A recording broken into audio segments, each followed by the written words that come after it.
Ravi de vous accueillir. Je suis très heureux et très fier donc de vous accueillir pour animer cette dernière table ronde de la journée. Nous allons parler de ruralité, nous allons parler aussi des problématiques d'aujourd'hui et avec un grand point d'interrogation des possibles de demain. Je tenais à remercier tous les intervenants des ateliers précédents, que ce soit pour le thermalisme, la transformation de l'habitat, la place de l'eau, mais aussi de la revitalisation, c'est toujours très difficile à dire, des centres-bourgs, de la ruralité, des ressources locales et paysages.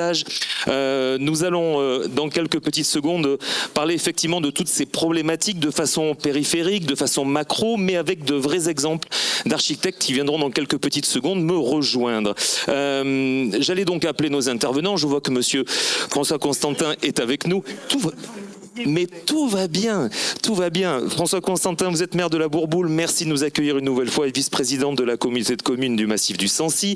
Je suis très heureux d'accueillir monsieur Marc Drouet qui va venir me rejoindre s'il vous plaît, qui est directeur régional des affaires culturelles Auvergne-Rhône-Alpes, qui va prendre place où vous le voulez. Monsieur le directeur régional, vous pouvez vous mettre juste à côté de monsieur le maire. Je vais demander à Diane de Boën, qui est architecte conseil au sein du CAUE 63, de venir ici même sur scène. Nous allons, je crois, mais même j'en suis sûr, parler de cette fameuse loi ZAN dans quelques petites secondes. Je demandais à Éric Gendre, que je n'ai pas salué encore, qui est architecte libéral et président de la Maison de l'Architecture Auvergne, qui va venir me rejoindre aussi. Bonjour Éric, bienvenue.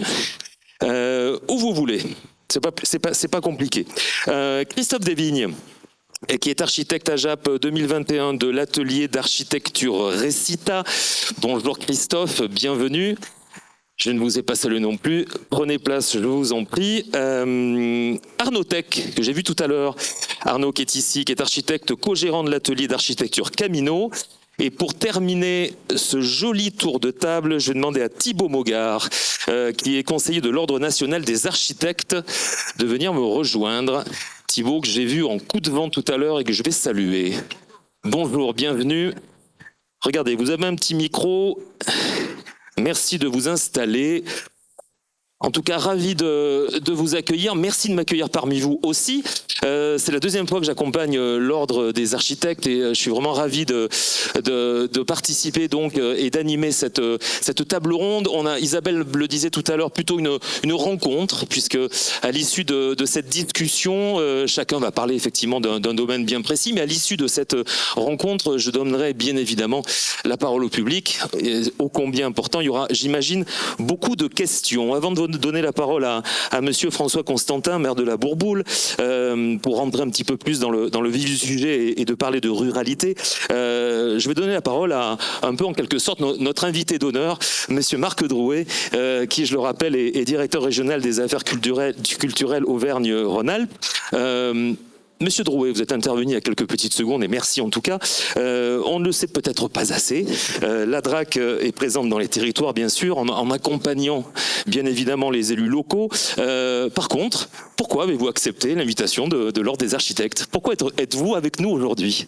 Oui, alors, merci. Effectivement, de ce que j'ai entendu, je suis rassuré. Voilà. Est-ce qu'on peut avoir un petit peu de niveau sonore, s'il vous plaît?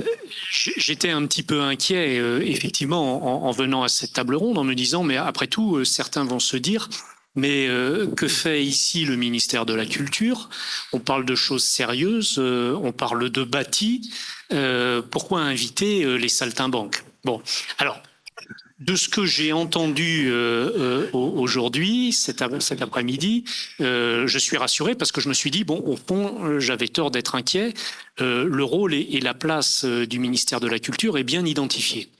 Et moi, je voudrais rappeler justement ce qui a été dit de manière éparse et le remettre en perspective. Bon, la première chose, c'est de dire que, évidemment, ou peut-être de rappeler à certains que la profession réglementée d'architecte, elle est rattachée au ministère de la Culture. Et les 20 écoles d'architecture, bientôt 21, puisque on va bientôt consacrer l'école de la Réunion en 21e école d'architecture, elle relève du ministère de la Culture. Mais ça, je dirais que c'est pas un argument. Parce qu'au fond, ce qu'un décret d'attribution ministérielle a fait, un autre peut le défaire. Et on a vu par le passé, d'ailleurs, un autre département ministériel réaliser cette même tutelle. Non, moi, ce sur quoi je veux vraiment insister, c'est, si vous me permettez l'expression, sur la cousinade institutionnelle qui existe entre le ministère de la Culture et l'ensemble des professions de l'architecture. Et ça a été, je trouve, remarquablement bien illustré à l'occasion des 2 tables rondes précédentes. Quand il s'agit, et c'est ça l'enjeu, de bâtir, la question, au fond, c'est d'ajouter du bâti à du bâti existant. Et la plus grande difficulté pour l'architecte, et c'est bien son rôle de venir ajouter ce bâti, c'est de disposer de l'ensemble des informations qui vont être nécessaires pour percevoir ce qui a été évoqué, c'est-à-dire le génie des lieux. Et de ce point de vue, l'ensemble des métiers du ministère de la Culture contribue à rassembler l'ensemble de ces informations, l'ensemble de ces traces, dirait l'historien Patrick Boucheron, qui témoignent de ces formes urbaines anciennes et qui vont devenir les nouvelles destinations de ces formes urbaines. Alors, ces traces, elles sont très très diverses. On a parlé évidemment de l'archéologie, on a parlé des monuments historiques, évidemment, ceux qui sont distingués par une protection. Moi, j'ajouterais les livres dans les bibliothèques, les archives qui sont détenues dans les archives départementales, qui sont des compétences qu'on partage évidemment avec le département, les départements et les communes, mais également un tableau sur les cimaises d'un musée. On l'oublie souvent, mais je pense que les architectes du patrimoine peuvent en témoigner. Quand quelquefois on va rechercher une aile disparue d'un monument historique, c'est sur un tableau ancien qu'on va en retrouver la forme et le détail. Et puis, ce peut être aussi parfois une musique, une chanson qui va être conservée et qui va pouvoir redonner aussi, contribuer à redonner cette trace et cette histoire très importante du local. Moi, j'y suis très très attaché et j'insiste souvent dessus parce que cette histoire, c'est pas l'histoire des puissants. C'est l'histoire des hommes et des femmes qui, à cet endroit, alors on a parlé du néolithique, on pourrait dire le paléolithique, qui depuis le paléolithique ont donné une forme et une existence à ce lieu. Et ça, c'est très très important. C'est important aussi pour les habitants parce que c'est leur passé dont on parle et c'est ce passé que l'on doit respecter au moment où on doit intégrer un nouveau bâti. Et c'est le deuxième pied du ministère de la Culture et on avance sur ces 2 pieds et ils sont importants. Et ce deuxième pied, c'est la création. Parce que c'est très très important de soutenir la création. On l'a évoqué, on a dit, c'est pas toujours facile d'apporter de la création. C'est pas propre à notre génération. Moi, je parle souvent des drapiers flamands qui imposaient à un grand peintre de talent, Roger van der Weyden, primitif flamand, de faire du beau comme dans le temps. Les Flamands lui disaient non, attendez, tout ce que vous nous faites, enfin tout ce qui se fait en ce moment du côté du Quattrocento italien, non merci, pas pour nous.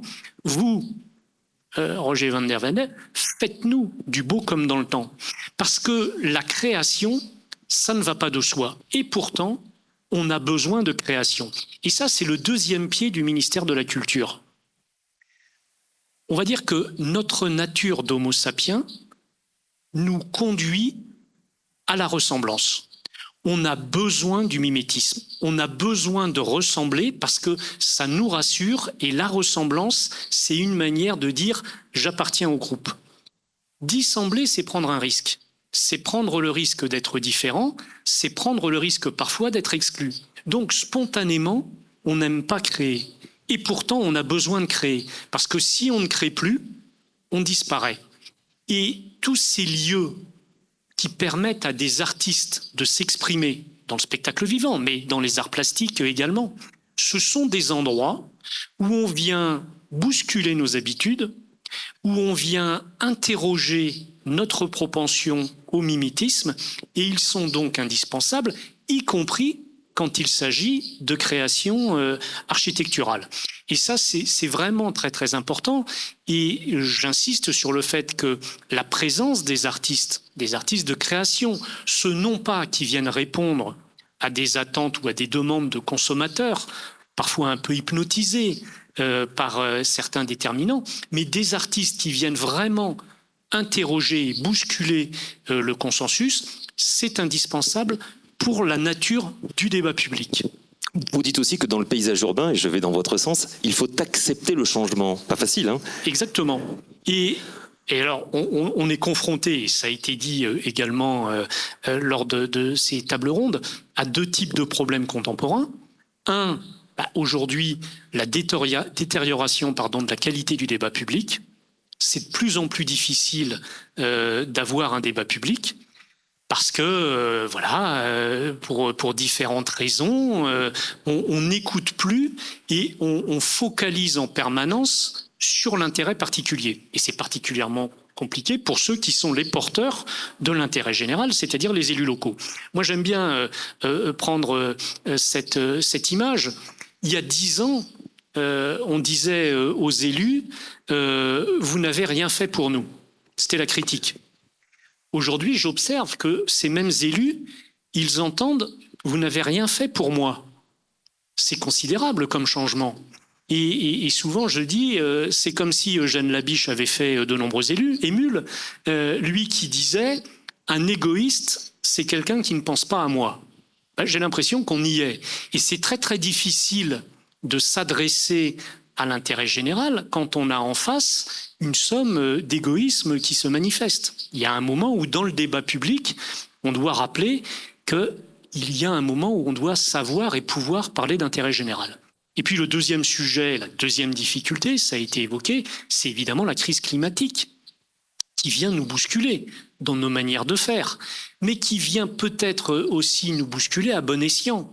Parce que je reviens à tous ces métiers du ministère de la Culture qui, quand ils documentent le passé, contribuent aussi à nous rappeler que l'urbanisme, le bâti, au moins jusqu'au début du XXe siècle, il est plutôt entendu de manière frugale. Et que, effectivement, on a peut-être perdu un certain nombre de repères à partir du XXe siècle qui ont fait que, parce qu'on était dans l'abondance, on a oublié que l'orientation d'un bâtiment, c'est pas neutre. Alors évidemment, quand l'énergie n'est pas chère, quand on peut le chauffer l'hiver et le climatiser l'été, c'est pas une question.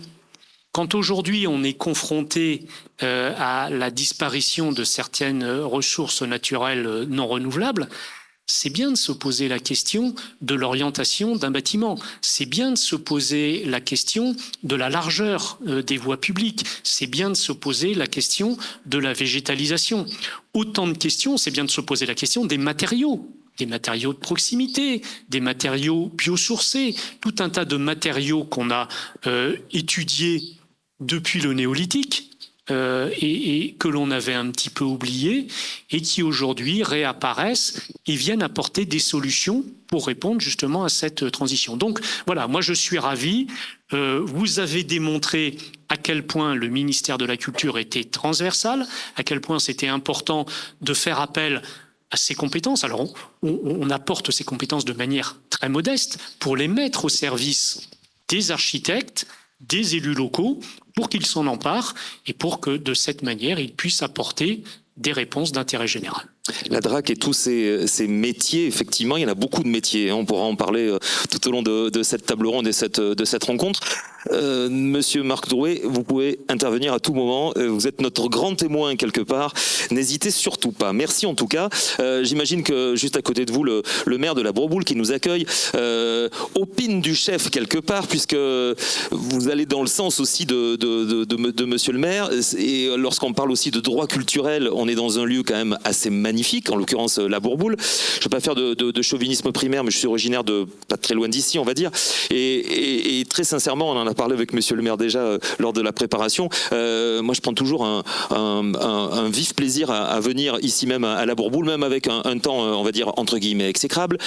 Ville assez étonnante, vous l'avez dit tout à l'heure en préambule, ville culturelle s'il en est. On peut résumer en quelques mots cette ville que vous appelez une ville nouvelle, ville modèle. Ça, c'est important. important et vous y tenez beaucoup. Vous citez souvent le mot de Disneyland. Alors ça peut paraître assez étonnant, je vous cite bien évidemment, mais avec quand même une vraie fragilité des bâtiments. Est-ce que vous pouvez nous donner un petit peu votre rapport, alors, certes avec la DRAC, mais aussi avec le bâti et les architectes en règle générale? Vaste sujet, vous avez 2 heures. Non, modèle, je l'ai dit, en effet, au sens système.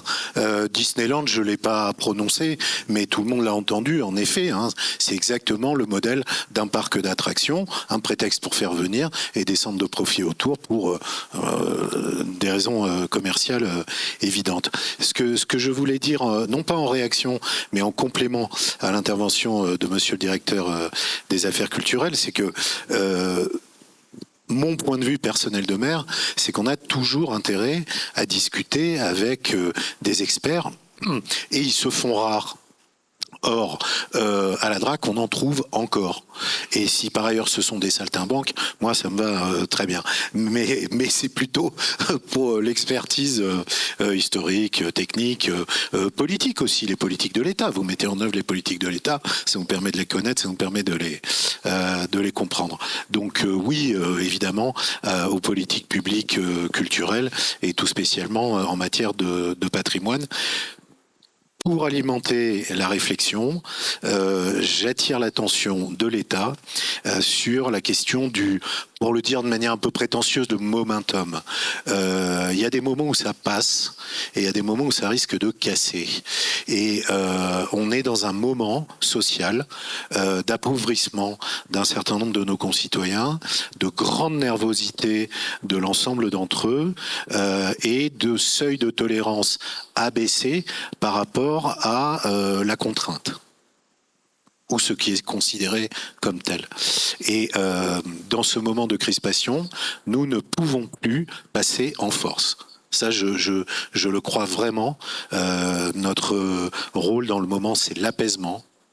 Et donc, des stratégies de fermeté sur les questions de protection du patrimoine sont vouées, à mon avis, à l'échec parce qu'elles provoqueront des incendies ou à tout le moins des résistances telles qu'on ne pourra pas y aller.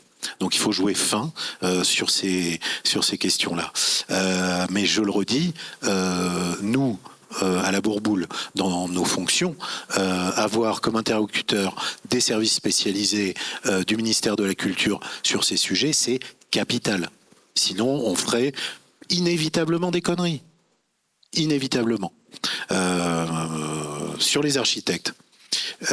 Bien sûr, ils apportent un service qui consiste à mener le chantier à son terme. Mais de mon point de vue, ça n'est pas vraiment le sujet. Le sujet, c'est d'introduire du beau là où il en faut, c'est-à-dire partout. Le geste architectural, pour moi, est décisif. J'observe d'ailleurs que les services de l'État, les bâtiments de France notamment, sont finalement plus bienveillants à l'égard d'un geste artistique un peu en rupture, ou en tout cas, ou à tout le moins talentueux, inspiré, c'est ce que vous disiez tout à l'heure sur la création, que sur des restaurations qui sont un peu approximatives et Dieu sait qu'il y en a. Donc ça, c'est plutôt réjouissant, parce que ça veut dire qu'on peut introduire de la vraie modernité presque hardcore dans des environnements urbains préexistants. Je suis persuadé que ça marche dans les stations thermales dès lors qu'on respecte le mouvement général des rues et quelques codes comme ça qui vernaculaires, disons, vous en parliez un peu. Et donc collaborer avec les experts de l'État et collaborer tout autant avec des architectes, c'est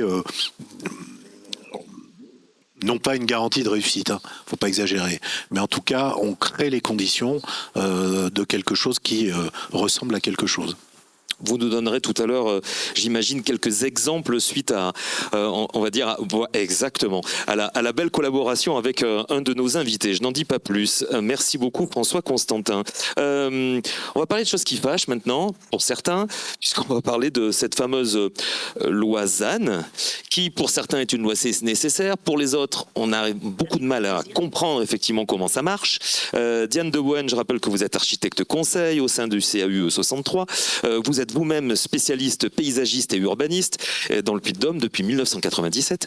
Et cette loi est donc pour vous nécessaire, effectivement. Un peu de pédagogie, Diane. Elle dit quoi, cette loi? Mais alors, je vais le faire avec grand plaisir et beaucoup de joie. Collez bien votre micro. Présenter la loi. Collez bien votre micro. Merci. Pardon, comme ça c'est mieux. Déjà, je voudrais un tout petit peu répondre. Moi, je pense que l'architecte, une de ses très grandes qualités, c'est qu'il aborde la complexité. Bien au-delà, il n'a pas qu'un geste esthétique, il a vraiment un geste de synthèse de tous les enjeux d'un territoire et d'un programme. Alors, la loi climat et résilience et la loi ZAN, qui est une résonance en fait des réactions du public à la première, on peut revenir en arrière. C'est tellement compliqué, c'est tellement énorme comme texte que j'ai fait vraiment une synthèse assez basique et je vous conseille d'aller voir ce document là dont j'ai mis le lien parce qu'il est très complet, très simplement écrit, que je m'en suis beaucoup inspirée. Voilà. Elle est annoncée comme visant à faciliter la mise en œuvre des objectifs de lutte contre l'artificialisation des sols. Donc, on affirme là les raisons d'être de cette loi, et ce sont des raisons d'être qui me semblent, moi, indiscutables, enfin vraiment tellement essentielles pour la survie et la qualité du cadre de vie, de la vie des générations à venir, que c'est pour cette raison-là que moi je défends beaucoup cette loi. Voilà, on peut passer à la suivante, s'il vous plaît. La diapo, s'il vous plaît. C'est bon, elle est là. Merci. Donc, elle élève la lutte contre l'artificialisation des sols au statut d'objectif opposable en matière d'urbanisme. Autrement dit, c'est un argument pour refuser un permis de construire. Elle fixe des délais pour sa mise en œuvre que je ne vais pas lire parce que ça serait pas très intéressant. Pour 2031, ce qu'il faut savoir, c'est qu'on doit limiter la consommation de foncier entre 2021 et 2031 à la moitié des surfaces consommées avant 2021 à partir de 2011, voilà. Et qu'après, en 2050, on devra arriver à une consommation nette nulle. Une consommation nette, ça veut dire que toute extension qui sera faite devra être compensée par la renaturation d'une surface équivalente dans les tissus déjà bâtis auparavant. Comment arriver à concrétiser ces objectifs? Il faudra les rentrer dans les règlements d'urbanisme, que ça soit à l'échelle régionale, des SRADET, du SRCAE, enfin dans tous les schémas régionaux, dans les SCOT et jusqu'au PLU, voire carte communale, je crois aussi. Des dates ont été fixées. La réaction des territoires, et notamment des territoires très ruraux, a été telle qu'il y a une pondération qui a été introduite et un peu plus de souplesse donnée aux territoires pour mettre en place leurs nouveaux documents. Et voilà, on peut passer à la diapo suivante. Alors, comment vont pouvoir réagir les collectivités par rapport à ces enjeux qui sont complexes, qui mettent en jeu des problèmes de financement, des coûts qui vont introduire des coûts très importants pour les collectivités. J'en ai discuté, moi, avec le directeur de l'EPF SMAF il n'y a pas très longtemps, et il m'avait dit que pour lui, ce qu'il voyait, c'est que les collectivités commencent par réinvestir tout l'habitat vacant, tous les logements vacants, et principalement les friches qui offrent souvent des superficies suffisamment importantes pour pouvoir agir et produire du logement en quantité. Après, elles vont devoir donc affiner leurs documents d'urbanisme. Je pense, enfin, moi j'ai vu quelqu'un qui fait de la recherche sur l'évolution de la forme du PLU, parce qu'il est plus très adapté à un travail en dentelle sur la ville. On peut penser que vouloir travailler sur la densification des tissus déjà bâtis demande de faire du projet quasiment à l'échelle du quartier, voire de l'îlot ou de la parcelle. Et donc les PLU ne sont pas faits pour ça. Ça serait un travail considérable. J'imagine qu'on aura des évolutions législatives de fond à venir. Donc ce qu'il faut garder en tête, c'est l'enjeu essentiel de garder un cadre de vie de qualité, ne pas imposer la densification sans réfléchir à la qualité qu'on doit préserver. La compacité, c'est intéressant, la promiscuité, c'est insupportable. Donc, si on veut continuer à pouvoir être élu, par exemple, sans gérer sans arrêt des conflits entre des riverains, on va vraiment devoir penser les formes urbaines à venir. On doit penser donc la densification des terrains. On doit éviter les règles inadaptées, notamment des règles de recul qui sont pas très malines parce qu'elles rendent inconstructibles des terrains qui pourraient l'être. Et par contre, réfléchir à l'ensoleillement, aux vues plongeantes et à tout ce qui est protection justement de la promiscuité. Réfléchir à favoriser la qualité environnementale du bâti, la végétalisation, la désimperméabilisation des sols, réduire probablement la place de la voiture sur les terrains privés, notamment dans les collectivités où souvent elle empêche d'avoir le moindre espace extérieur d'usage pour des enfants, par exemple dans des cours. Et favoriser la réhabilitation du bâti existant. Ça doit être accompagné par la qualité des aménagements d'espaces publics. On l'a beaucoup vu dans les expériences des collectivités qui ont été présentées. Mais c'est vrai qu'en accompagnant des collectivités, nous, sur les territoires, on voit bien à quel point la qualification d'une traverse, par exemple, a un impact sur la revitalisation, la reconquête du bâti vacant sur ses abords. Voilà. Diapo suivante, s'il vous plaît. Alors, j'ai 3 exemples pour lesquels je vais essayer d'aller vite. Ça, c'est une friche qui a été réhabilitée en entrée sud-ouest de Blanza par l'opérateur Auvergne Habitat, le bailleur social. Et par le biais de cette opération, on voit qu'on intervient sur un bâti très dégradé qui impactait fortement l'entrée de ville. On recrée du bâti contemporain, neuf, et donc une qualité urbaine et un alignement sur la voirie. Donc on qualifie l'entrée de ville, on dépollue, on nettoie, on protège les sources, on est au pied de la faille de Limagne. Il y a de la production d'ENR. Je ne vais pas tout vous lire, c'est pas très intéressant, mais en tout cas, il y a eu la volonté par un diagnostic sur les structures, sur la qualité patrimoniale du bâti, sur j'imagine aussi la qualité de la végétation existante, les vues, le vent peut-être local. L'architecte est venu identifier le bâti et le patrimoine qui était intéressant à protéger et combiner les constructions futures. Diapo suivante. Deuxième exemple.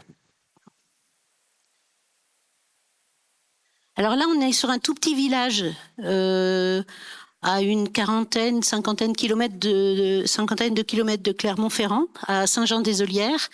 Et c'est un collectif d'architectes qui a mené tout un travail en concertation avec les habitants sur la reconquête d'un front bâti qui était très bien orienté, qui d'un côté donnait sur la traverse principale du village et de l'autre côté sur des champs avec la vue sur la végétation existante, sur des continuités de haies, bocagères et autres.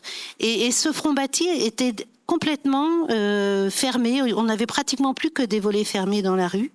Alors qu'en fait, les habitants, quand ils disent qu'ils veulent une maison, ils disent qu'ils veulent habiter à la campagne. Et dans les lotissements, finalement, on habite souvent entre des haies et on n'habite pas à la campagne. On a des murs verts devant les fenêtres, l'habitat horizontal en particulier. Et là, on avait un patrimoine bâti remarquable à reconquérir qui ne marchait pas.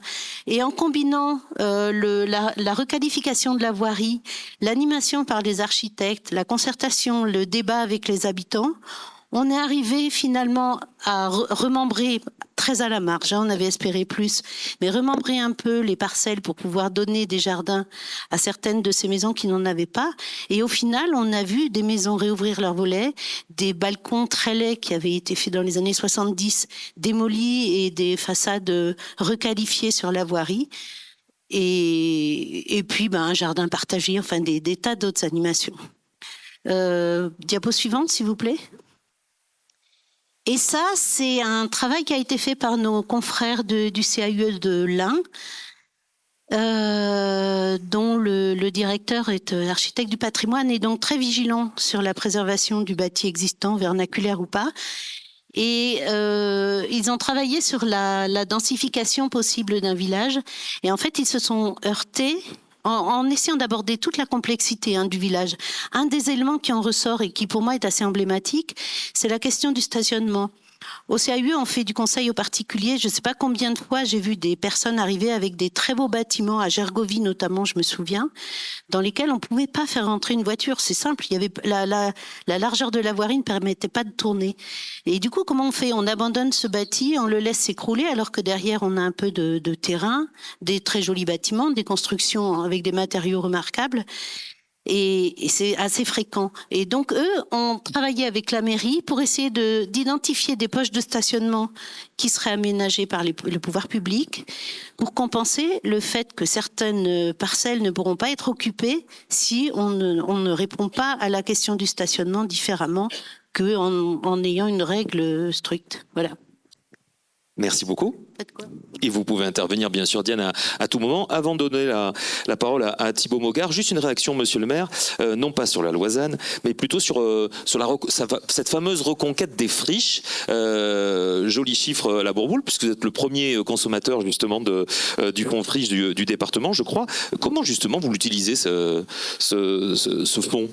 Alors, le fonds friche, nous l'utilisons pour financer une acquisition d'une friche thermale qui présente un intérêt premier, c'est les sources qui se trouvent sur ces terrains. Donc nous constituons un monopole public de l'eau thermale. Le fonds friche nous a servi à ça, étant entendu que ces parcelles sur lesquelles se trouvent les puits sont aussi bâties d'un ancien établissement thermal et de toutes ses dépendances techniques, que ce bâtiment est fermé et qu'il ne peut trouver d'autres acquéreurs que la puissance publique. C'est impossible à réutiliser en l'état. Donc la mécanique du fonds friche pour le coup est vraiment géniale. Et au bout du compte, le solde de l'opération est tout à fait soutenable par la commune dans cette phase d'acquisition. Dans la phase requalification des bâtiments, la vérité vraie, c'est que nous ne savons absolument pas ce que nous allons en faire. Nous avons des vœux, nous avons des rêves. Est-ce que nos concitoyens ont les mêmes? Nous n'en savons rien pour l'instant, donc il faut parler avec eux aussi. Le fait est que détenir ces actifs-là, c'est maîtriser la ressource en eau thermale et donc maîtriser le business thermal, maîtriser l'aménagement économique du territoire et par ailleurs maîtriser un foncier dont nous savons qu'il sera de toute façon stratégique plutôt que de le voir pourrir. Merci François Constantin. Thibaut Mogard, je rappelle que vous êtes conseiller de l'Ordre national des architectes, le fameux CNOA. Vous êtes vous-même architecte. Petite réaction, avant de parler, on va dire, plus d'éthique de l'architecte au sens noble du terme, un mot sur justement cette Loisanne. Peut-être pour compléter ce que disait Diane, mais j'aimerais quand même répondre à M. Constantin, parce que je trouve que vos propos là par rapport à la friche, juste pour vous dire qu'en fait, nous architectes, on est là pour vous aider. Et je pense que l'ensemble des exemples qu'on a eu aujourd'hui d'un maire, un architecte, ça marche fabuleusement bien. Donc pour gérer toutes ces problématiques de vos friches, nous sommes là pour vous aider. Il y a 31 500 architectes en France, il y a 35 000 communes en France, on est quasiment à un rapport 1 pour 1. Bon, malheureusement, il y a certains territoires qui sont un peu moins pourvus, mais on est quand même bien garni, y compris dans le Puy-de-Dôme. Donc n'hésitez pas à faire appel à ces compétences territoriales, on est là pour vous aider et j'insiste sur le fait qu'on peut intervenir en amont des projets et dans la programmation, c'est aussi notre corps de Je métier. voulais vous le faire dire parce que je vous cite, les architectes ne font pas que des constructions, ils accompagnent et diagnostiquent les projets justement en amont. Chaque cas est bien sûr, bien évidemment différent, même si cela paraît évident, effectivement, et c'est très important de le rappeler et vous l'avez très bien fait, mais on va en continuer à discuter justement là-dessus, c'était ma deuxième question en fait. Cette loi ZAN. Oui. Ce qui est clair, c'est que la loi ZAN, elle est issue donc de la loi climat et résilience. Je pense que dans climat et résilience, tout est dit. C'est-à-dire qu'aujourd'hui, nous ne pouvons plus aménager le territoire comme nous l'avons fait les 50 dernières années. On a imperméabilisé 250 000 hectares entre 2011 et 2021. C'est 250 000 terrains de foot. C'est quasiment un hectare, un terrain de foot. On ne peut plus avancer dans ce paradigme, ce n'est plus possible. La loi ZAN, ce qu'elle prévoit, c'est qu'en fait, il y a deux temporalités. Il y a 2030 et 2050. 2050, c'est dans 27 ans. Moi, j'aurai 65 balais. C'est loin quand même. 2030, il faut qu'on réduise l'imperméabilisation de 50%. Ça veut dire qu'il faut qu'on atteigne 125 000 hectares imperméabilisables. C'est tout. Et en 2050, il faut qu'on vise le zéro.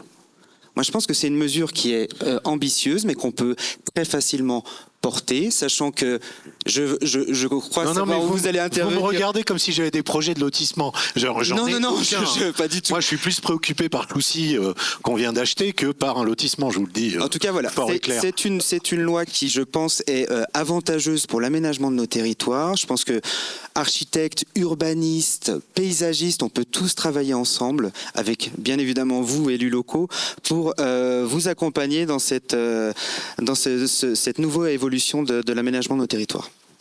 Mais je n'en ai pas terminé, puisqu'on va quand même parler aussi de cette notion de un maire, une ville. Un architecte, pardon, un maire, ça va plus. Un architecte, un maire, un architecte, une ville, pas évident effectivement dans des lieux comme là où nous nous trouvons, effectivement au niveau rural. Comment est née cette idée justement ? Alors en fait, le CNOA a mis en place un site internet qui s'appelle Architecte pour tous, sur lequel vous pouvez très facilement localiser, on va dire, l'architecte qui est le plus proche de votre géolocalisation, on va dire. Donc ça, c'est quand même un outil qui est formidable, qui est accessible 24 heures sur 24 et sur internet. Quoi dire de plus sur ça ? La petite brochure qui est ici, que j'ai récupérée tout à l'heure, qu'il faut absolument récupérer aussi. Bien sûr, effectivement. Et dire on peut travailler donc en amont et que donc du coup, on sera présent au Salon des maires aussi, qui va se dérouler à la fin du mois de novembre pour présenter l'ensemble du réseau national des architectes qui sont présents sur l'ensemble des territoires. Est-ce que je peux me permettre juste de faire un petit... on va dire, synthèse de ce qui a été dit. Aujourd'hui, on parle de la ruralité, c'était vraiment la thématique principale de notre débat. On a évoqué beaucoup de points positifs. Moi, je pense qu'on a 3 points d'alerte qu'il faut aussi qu'on anticipe dans l'aménagement de nos territoires. Moi, j'appelle ça les hémorragies. On a 3 hémorragies essentielles sur lesquelles on doit réfléchir. La première, c'est la mobilité. Je pense qu'en fait, en France, on a, et en particulier sur le territoire rural, on a des questions de mobilité qui sont assez prégnantes et sur lesquelles nous devons nous pencher dès à présent sur l'aménagement de nos territoires. La deuxième hémorragie, c'est... attendez, je vais reprendre mes notes, parce que j'écris. C'est la proximité. Je pense qu'aujourd'hui, un très gros défaut dans la question de la ruralité, ça va être la fermeture d'un commerce, la fermeture d'un service. Aujourd'hui, je croise énormément de maires qui, leur quotidien, c'est de se battre pour maintenir un service de proximité. Je ne sais pas si vous savez, la décentralisation a fait beaucoup de mal sur nos territoires ruraux. L'an dernier, on avait encore des perceptions dans nos communes. On pouvait aller déposer nos impôts locaux très facilement. Aujourd'hui, c'est des services qui sont entièrement dématérialisés et qui peinent énormément sur la question de la ruralité. Et enfin, la troisième hémorragie, je pense que c'est la démographie. Il faut qu'on soit vigilant, puisqu'en 2050, 65% de la population sera âgée de plus de 65 ans. Et que faisons-nous dans nos tissus ruraux, dans lesquels on a une population qui est malheureusement vieillissante? Eh bien, il faut que nous, architectes, on vous accompagne sur ce qu'on appelle le maintien à domicile.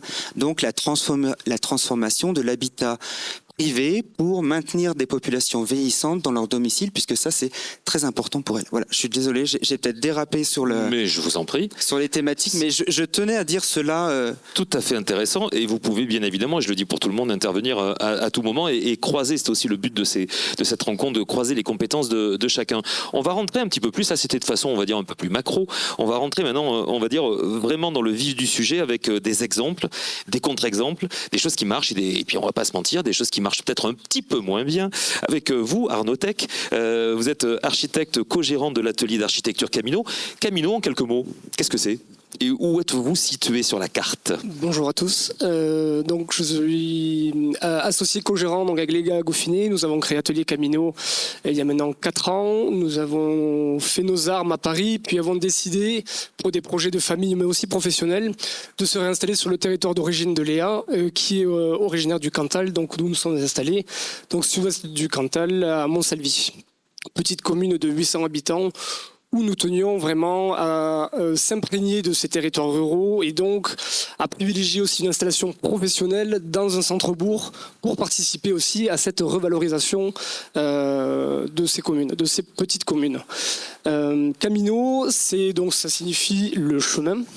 Dans plusieurs langages, notamment aussi le patois local, où on voulait justement avoir un nom d'agence qui ait une résonance justement de territoire et de localité, d'où le Camino, avec aussi toutes les symboliques du chemin, notamment le chemin aussi qu'on mène avec les partenaires qui nous accompagnent, les communes aussi, dans tout le processus de développement d'un projet, donc de ses débuts, la question du programme, l'élaboration d'un programme, les échanges qu'on a avec les élus, mais aussi avec des particuliers, jusqu'à finalement la réalisation d'un ouvrage en vue de l'utilisation finale de l'usager, voilà, par rapport au programme initial. Alors, voilà pour Camino. Voilà pour Camino. Vous allez nous donner dans quelques instants un projet, un exemple, effectivement. On va partir du côté de Vitrac. Mais juste avant, on va pas se mentir. Il y a des choses qui fonctionnent pas si bien que ça. Pourquoi, selon vous, il y a autant de difficultés de communication entre les maires et les architectes ?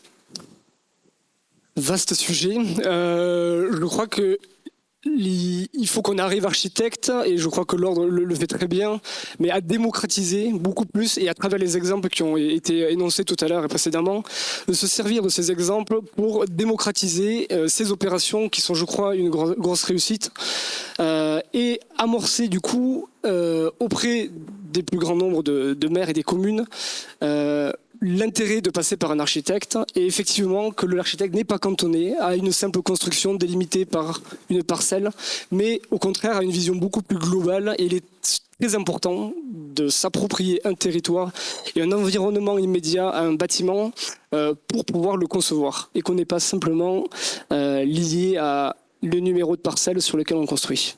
Vous le dites régulièrement, vous avez de plus en plus de mal pour accrocher ces fameux marchés publics. C'est toujours aussi compliqué avec toutes ces contraintes patrimoniales, etc., etc. C'est bien ça ? C'est tout à fait ça, oui. Aujourd'hui, c'est vrai qu'il faut aussi, je pense, lister aussi, je pense, pour les communes, les moyens administratifs et juridiques pour pouvoir aussi intégrer un architecte en amont du projet de construction, mais pour poser, on le verra à travers des exemples tout à l'heure, mais cet état des lieux, ce diagnostic qui est la première partie et qui est primordiale pour poser les bases d'un projet et son déroulement. Je vais jouer le rôle du candide que je suis, parce que je ne fais pas partie de votre métier, mais je m'y intègre, et merci de m'accueillir entre parenthèses parmi vous. Est-ce qu'il existe des outils juridiques pour pouvoir justement intégrer un archi en amont ?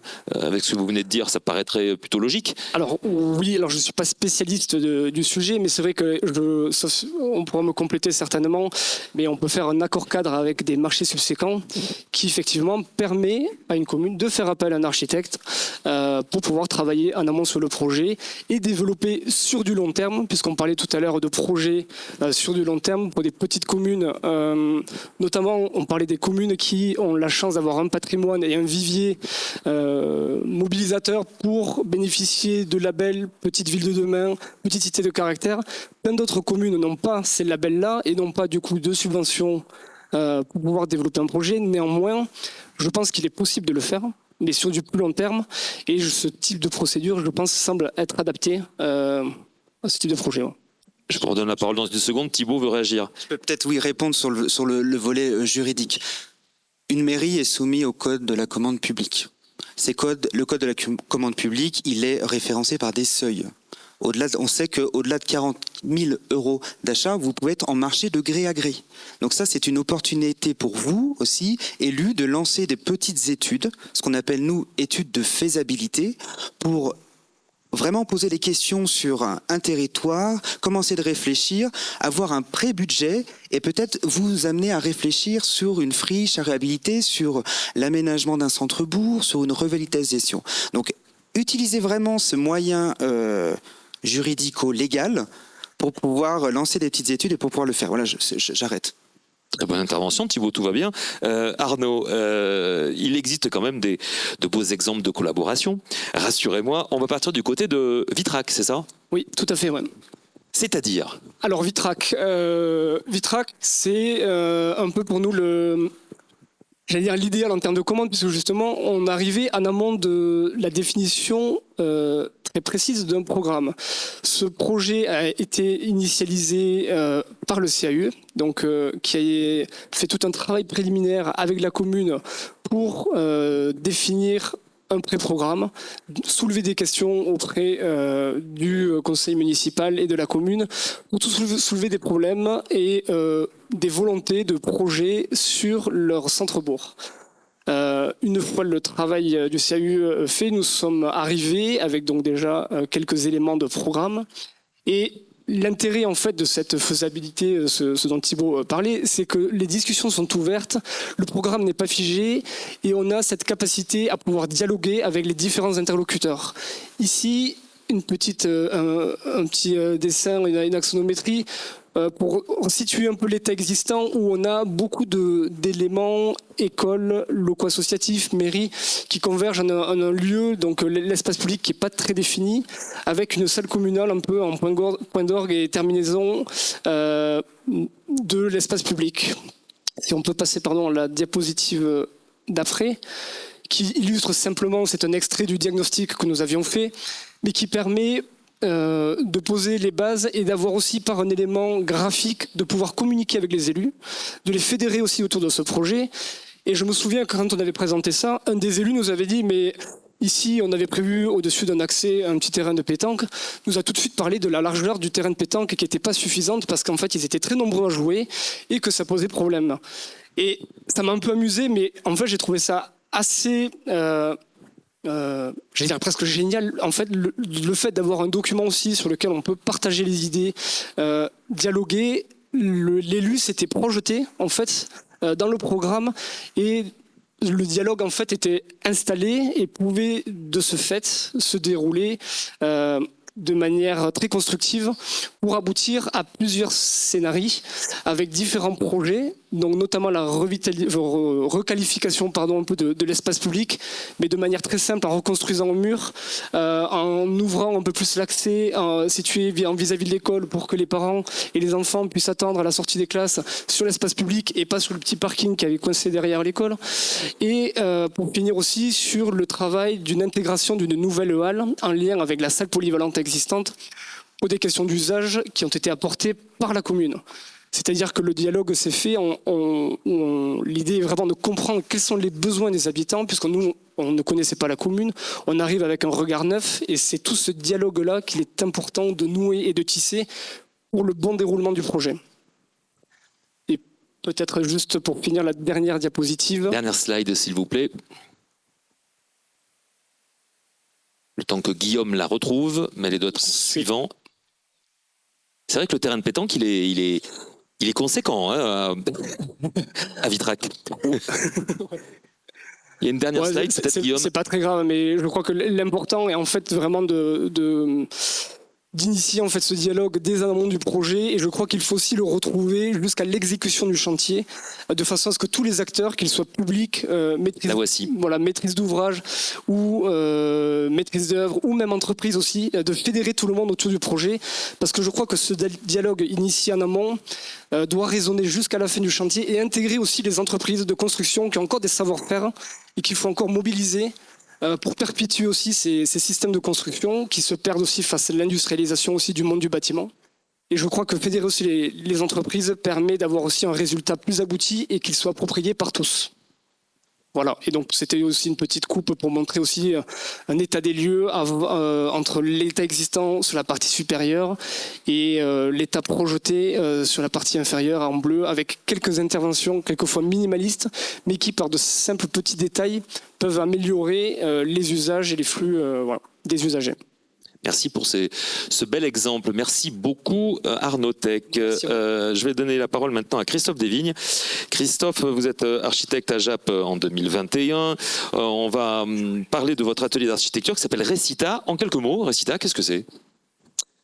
Alors, Recita, c'est un atelier d'architecture créé en 2018. Dont je suis co-gérant avec Luc Pigeon, mon associé.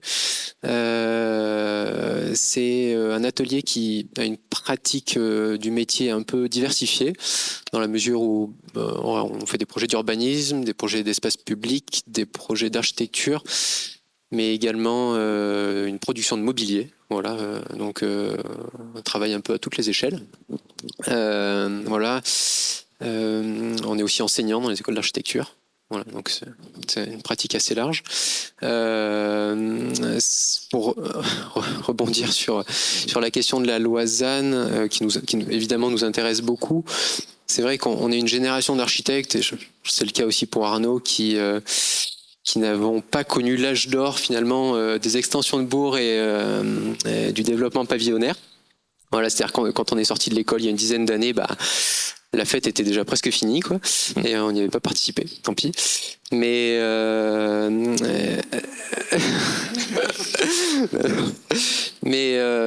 c'est vrai que aujourd'hui, force est de constater que le métier d'architecte s'est déplacé vers la question de la réhabilitation.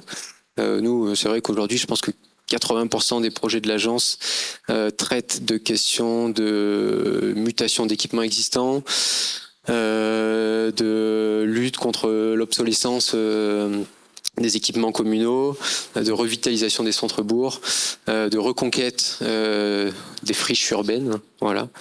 Et on exerce dans des communes principalement rurales, autour de Clermont-Ferrand, et très souvent en dessous de 2000 habitants. Petit retour d'expérience. Désolé, je vais encore citer la Bourboule, mais on va partir du côté justement du centre de la Bourboule avec une belle expérience, on va dire, de collaboration avec les élus qui ont vraiment été moteurs justement sur ce projet. Parlez-nous de la crèche de la Bourboule, s'il vous plaît, et du multi-accueil aussi communal de la Bourboule. Le voici. Je vois que monsieur le maire a dégainé le micro, peut-être, c'est bon ? Oui, alors, il se trouve que nous l'avons fait ensemble. C'est pour ça que c'est ce que je viens de dire. Beau retour d'expérience avec une collaboration avec les élus. Et vous, monsieur le maire ? Et avec un partenaire qui est l'association qui exploite la crèche, puisque c'est une extension de crèche. Le sujet dans cette affaire, c'était de rajouter une pièce, un corps étranger d'une certaine manière, à un alignement dans lequel on avait deux objets très différents. Ce que vous voyez tout au fond à droite qui était préexistant et qui est un pastiche de ferme à vocation de salon de thé historiquement, qui préexiste. Et de l'autre côté, vous avez un bâtiment qui est désormais le centre de loisirs, mais qui préalablement... Comment vous le décrire ? C'est un magnifique préau sous lequel des enfants se réfugiaient pour avoir des pratiques sportives prétendues bonnes à l'époque pour leur santé. Mais c'est vachement beau aussi.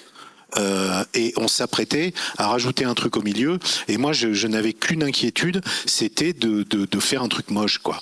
Vraiment, ça me prenait la tête. Donc je voulais des architectes. Coup de bol, ont répondu Desvignes et son associé.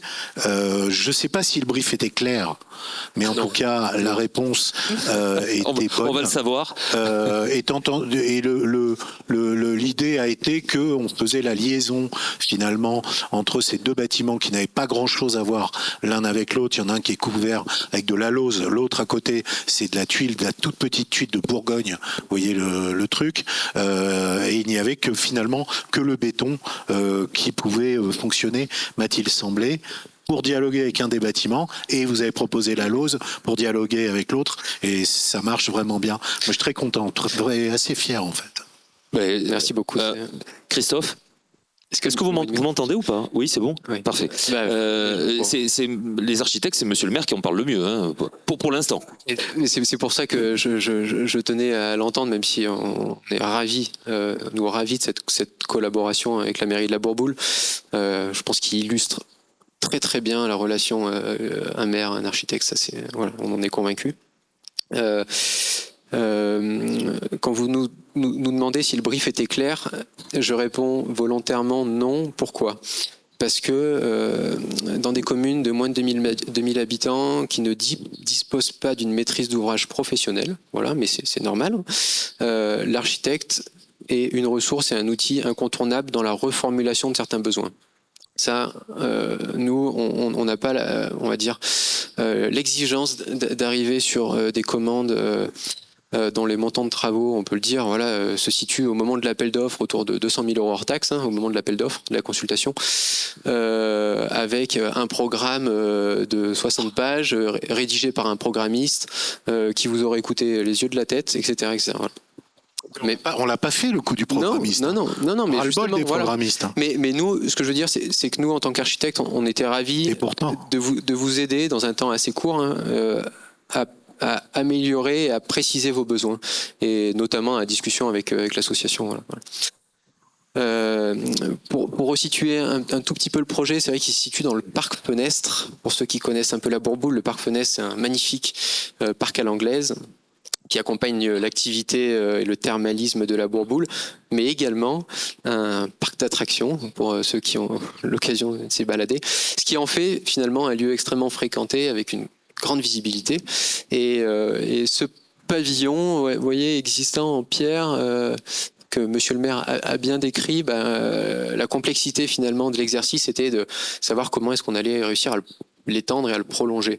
Et voilà, notre position, qui était finalement une posture finalement assez contemporaine, a consisté à penser l'extension comme un peu un objet hybride dans le sens où il allait réussir à tisser des liens avec ce bâtiment existant et avec son milieu, mais également donc ça, concrètement, qu'est-ce que ça veut dire ? Ça veut dire le prolonger au travers d'une forme archétypale, hein, c'est reprendre la volumétrie du bâtiment existant, ses pentes de toiture, réussir à travailler avec un matériau qui s'appelle la lauze, qui est très répandu sur le territoire, mais extrêmement compliqué à mettre en œuvre aujourd'hui, car là, c'est on va dire un savoir-faire qui a disparu. On pourrait dire aujourd'hui, les entreprises qui posent de la lauze sur le territoire on peut les compter sur les doigts d'une main. C'est perçu, si vous permettez, comme de l'ultra-luxe. Et je vous avais dit, quand vous nous avez vendu le projet avec lauze, je vous ai dit, si jamais vous mettez autre chose que de la lauze, ça n'ira pas du tout. C'est vrai. Mais vous voyez, on a lancé l'appel d'offres, je rentre tout petit peu dans le détail, mais on a lancé l'appel d'offres en 2021. Évidemment, le lot lauze, malgré nos 55 coups de fil à toutes les entreprises, est infructueux. Personne ne répond. Donc là, on se dit, monsieur le maire, absolument. On va essayer de lui vendre de l'ardoise. Non, on n'a pas essayé longtemps parce que vous n'avez pas essayé parce que j'avais été clair. Mais vous avez bien fait. Et donc on a pris notre voiture avec monsieur Boyer, élu à l'urbanisme à la commune de la Bourboule. Boyer, c'est l'adjoint en charge des travaux. C'est lui qui a essayé de me vendre de l'ardoise. Et on commence à aller se promener dans le Cantal pour rencontrer les gens qui posent de la lauze, en se disant peut-être qu'il y en a un qui va accepter de venir chez nous, quoi. Et par chance, on est tombé sur quelqu'un qui venait de s'installer, se mettre à son compte. qui n'avait pas un carnet de commandes plein jusqu'en 2028, quoi. Et il avait du stock quand même, oui, ça allait. Et en fait, ce qu'il faut savoir, c'est que la lose, c'est un matériau qui n'est plus produit. C'est-à-dire que pour construire un bâtiment en lose, il faut en démonter un. Alors c'est du réemploi à 100%, c'est un circuit fermé. Hein. Voilà, donc on peut pas acheter de la lose neuve. Voilà. Donc en fait, cette lose provient pas très loin d'ailleurs, hein, d'une grange qui a été démontée par le couvreur qui a stocké la lose et voilà, qui l'a reposée ici. Un bel exemple de circuit court, si je peux me permettre. Hein. Exactement. Entre guillemets. Et surtout, voilà, d'une valorisation d'un savoir-faire sur le territoire qui est extrêmement. Pour poser 1 mètre carré de lose, enfin, on estime un couvreur aujourd'hui est capable de poser environ 2 à 3 mètres carrés de l'os par jour. C'est pour donner un petit peu la quantité de main-d'œuvre que ça représente. Voilà, parce que chaque pierre doit être taillée individuellement, etc. Voilà. Mais vous voyez, on parle de la lose. Après, on pourrait parler de la question du béton parce que c'est quelque chose qui est très présent. En fait, dans ce projet, une des idées qui était, on va dire, très motrice tout au long des études, c'était de se dire comment est-ce qu'on pouvait purger le bâtiment de toute forme de produit industriel. C'est-à-dire qu'en fait, on allait au maximum réussir à mettre en œuvre des matériaux de manière artisanale qui resteraient visibles et finalement la main de l'artisan allait fabriquer l'esthétique de l'objet. Et vous voyez ces murs en béton dont on a essayé finalement de trouver une minéralité qui dialoguerait avec celle de la pierre du bâtiment existant, ont été réalisés avec un béton de site réalisé sur place par le maçon, coulé par lits successifs de manière extrêmement vernaculaire, comme pouvaient le faire les paysans sur le territoire avant, par hauteur de 70 cm avec un système de coffrage sauteur, ce qui explique finalement ces variations, vous voyez, ces stratifications qui racontent assez bien, on trouve, l'architecture, on va dire, vernaculaire et qu'on aime bien qualifier de patrimoine ordinaire. Sur le territoire, voilà, et on trouve que ça, voilà, même si le béton n'est pas parfait, on accepte cette imperfection, on trouve ça beaucoup plus pertinent qu'un enduit parfait, voilà, qu'il faudra refaire dans 20 ou 30 ans, quoi. Christophe, je vois le monsieur le maire qui veut absolument réagir. Non. Si.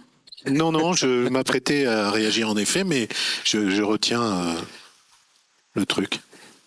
Un peu d'humour. En préparant cette table ronde, vous parliez du geste. Et je vais complètement dans le sens de ce que vous m'avez dit hors antenne, entre guillemets, en employant un terme entre guillemets de mon métier aussi. Vous me parliez de cette fameuse gouttière, avec un geste qui... Voilà. Mais j'en ai parlé aussi avec Christophe. Ça s'appelle gouttière. Je vais commencer par le béton. Monsieur Desvignes nous avait montré des visuels qui parlaient vraiment de ce béton, quoi. Il y a pas tromperie sur la marchandise. Là, la structure est en béton, les fenêtres sont en bois et le toit est en lauze. Donc il n'y avait pas de doute. Moi, j'étais circonspect sur la couleur, la granulométrie, la porosité du béton, etc., etc. Et j'avais un peu fantasmé le béton. Alors, vous avez été habile et vous m'avez fait venir sur le chantier le jour où ils ont fait semblant de couler un truc, où ils m'ont dit vous préférez celui-là ou le repoussoir? Celui-là plutôt quand même. Christophe, vous faites semblant de couler des trucs, quoi. C'est ça?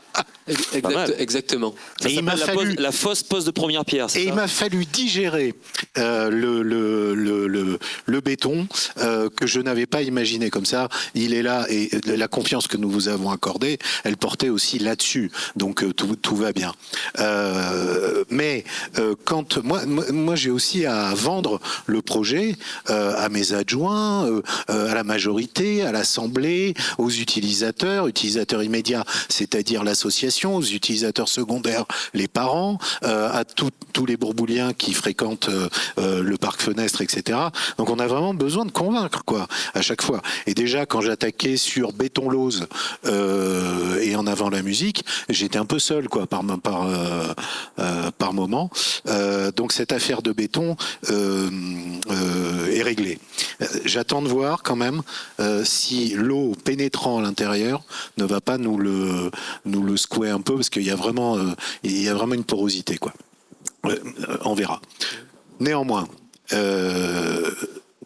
pendant 6 mois, j'ai eu droit à des forces contraires sur votre gouttière là. Ça s'appelle une lancière, j'ai appris alors, des choses. Hein. La lancière, vachement belle. Et on la voit sur des images ou pas? En fait, je pense, bon, il y a une dimension signature probablement de la part des architectes, et puis il y a une intention esthétique qui est évidente. Ça marche très bien. Donc en gros, il n'y a pas de gouttière, il y a juste un espèce de truc en métal qui dépasse largement du toit et l'eau est supposée tomber naturellement vers un sol qui va spontanément l'absorber.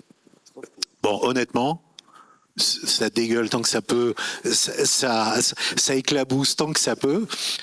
Mes concitoyens n'en veulent pas, et donc il va falloir qu'on corrige ça au prix d'un geste qui serait peut-être un peu décevant esthétiquement, mais ça marche pas quoi. Il y a ce truc-là qui marche pas.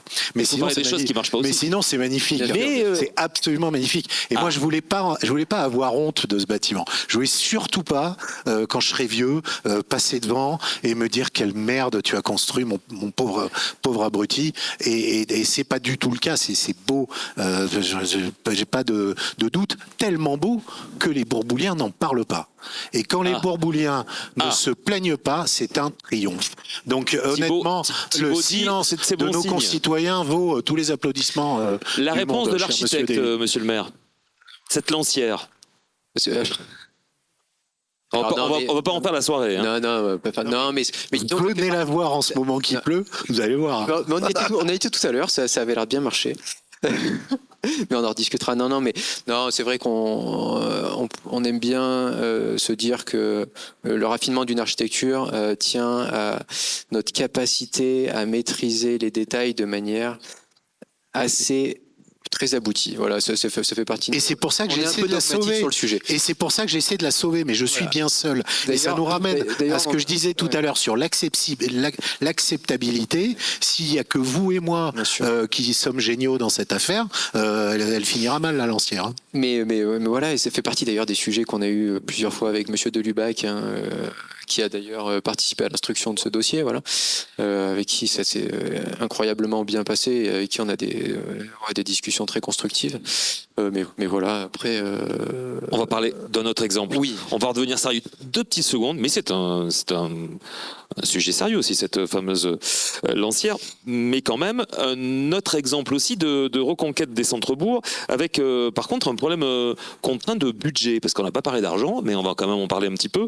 Parlez-nous de cette commune de Plauzat. S'il vous plaît, Christophe. Oui, alors je crois que théoriquement, voilà, c'est une commune qui se situe sur laquelle on travaille depuis bientôt 10 ans maintenant. Donc c'est un temps long qui est compliqué à résumer en une slide, mais c'est une commune qui se situe à peu près à 20 km au sud de Clermont-Ferrand, donc qui est dans l'aire d'influence de la métropole, on pourrait dire, clermontoise. En fait, vous voyez l'image de gauche là, avec ce qui pourrait ressembler à une sorte de grange avec une porte rouge. C'est un vestige de l'architecture vigneronne. Je peux vous interrompre juste un instant? Parce que c'était ça qui m'avait convaincu, moi, dans le style Récita, c'est que il y avait toujours une espèce de travail graphique d'une certaine manière. C'est quand on voit cette espèce de mur là, je sais pas comment vous l'appelez, et les marches, on voit bien que c'est volontairement graphique. Ou si ça n'est pas volontaire, c'est très réussi. Et moi je trouve que visuellement ça paye vraiment. Et c'était ça que je voulais. Non, mais ça fait partie. C'est des questions qui nous préoccupent beaucoup, en effet. Ouais. Mais vous voyez ce bâtiment avec la porte rouge, qui s'appelle la Cave Marc. En fait, un jour, le conseil municipal se regroupe parce que ce bâtiment, depuis une centaine d'années, n'a plus de toiture et dans un état de délabrement très avancé, à l'image du fort villageois dans lequel il se situe. C'est-à-dire que la commune est propriétaire d'un fort villageois quasiment entièrement en ruine. Voilà. Mais ce bâtiment possède encore ses voûtes croisées magnifiques, un des plus beaux bâtiments de la commune, très certainement. Voilà. La moitié du conseil municipal vote la démolition de ce bâtiment parce qu'ils considèrent que finalement on pourrait aussi faire un parking et ça coûterait moins cher. Et l'autre moitié se dit quand même, il faut faire gaffe quand même, parce que là, on parle quand même d'un sujet important. C'est on va dire un témoin de de l'activité vigneronne sur la commune, etc., etc. Donc à ce moment-là, ils se disent, bah écoutez, on fait un truc, on demande une faisabilité à une agence d'architecture. Et on voit en fait quel est le potentiel de ce bâtiment. Est-ce que la finalité c'est de le raser ou d'en faire quelque chose? Et donc c'est là où on est intervenu la première fois sur la commune de Plauzat. Faisabilité à 4 500 € hors taxe. Où je précise ça parce que ça permet de donner un petit peu aux élus qui sont présents. Voilà, et la première chose qu'on leur dit, c'est absolument pas raser ce bâtiment. Oui, mais ils nous disent, bah oui, mais on a consulté les entreprises un peu spécialisées dans le patrimoine, et en gros, il y en a pour 300 000 € simplement pour refaire la toiture, la voûte qui s'est effondrée à l'arrière, et puis voilà. Donc on dit, bah écoutez, nous on vous propose de faire une faisabilité où on fait appel à d'autres mécanismes de conception, et pour 150 000 €, on trouve un moyen de sauver le bâtiment, mais à très court terme, c'est-à-dire à la fin des travaux, de lui redonner un usage immédiat. C'est-à-dire qu'en fait, on ne répare pas une coquille vide. On se dit, si vous mettez de l'argent dans ce bâtiment, c'est pour qu'il serve tout de suite. C'est pas pour qu'il serve peut-être Ça, cette notion-là est très importante. Et ça, c'est une notion qu'on a poursuivi avec la commune de Plauzat de projet en projet. Donc ce bâtiment-là, dans un premier temps, il a servi de salle des fêtes d'été. Il servait aussi aux employés communaux qui devaient bricoler. Et maintenant, il y a une microbrasserie qui vient de s'y installer. Voilà, on parle de c'est un bâtiment qu'on a livré il y a 3 ans, voilà, et qu'on a réparé à moindre frais en faisant cet escalier en béton qui permet à la fois d'accéder à un demi-niveau supérieur, mais un escalier qui descend pour arriver au niveau inférieur, une toiture avec des débords de toit où on a soigné un peu les détails, voilà, et puis des gros travaux de maçonnerie pour éviter qu'il s'effondre. Et 2 ans plus tard, la commune nous rappelle en disant, bah écoutez, on a quelques potentielles subventions et on a un budget de 150 000 € pour poursuivre finalement la reconquête, ce qu'on appelle la reconquête du centre fortifié de Plauzat. Et on aimerait bien refaire la petite placette qui se situe devant ce bâtiment. Ben, on leur dit oui, avec plaisir, écoutez, on va répondre à l'appel d'offres, et puis voilà. Et on se rend compte que, en fait, pour 150 000 €, on leur dit, ça nous semble un peu trop pour faire votre placette. En fait, on va en utiliser que 60, et le reste, on va essayer de réhabiliter 3 autres petits bâtiments qui sont des anciennes loges vigneronnes à l'arrière de cette cave. Et pour environ 100 000 €, on arrive, et on termine le chantier en ce moment, à créer ce petit gîte insolite communal. C'est-à-dire que c'est une loge vigneronne sur 3 niveaux qui se situe en plein milieu des ruines. Vous voyez, vraiment, elle côtoie les ruines adjacentes, et elle se situe sur 3 niveaux. Au niveau inférieur, on y a logé, on ne le voit pas sur l'image, mais un sauna. Au niveau d'entrée, on a une petite kitchenette, un espace de vie, et voilà, des sanitaires, et on y accède avec une échelle à une petite cabane qui donne sur vous voyez sur la fenêtre extérieure, une petite cabane vitrée, voilà, où en fait il y a l'espace pour dormir avec un lit, voilà.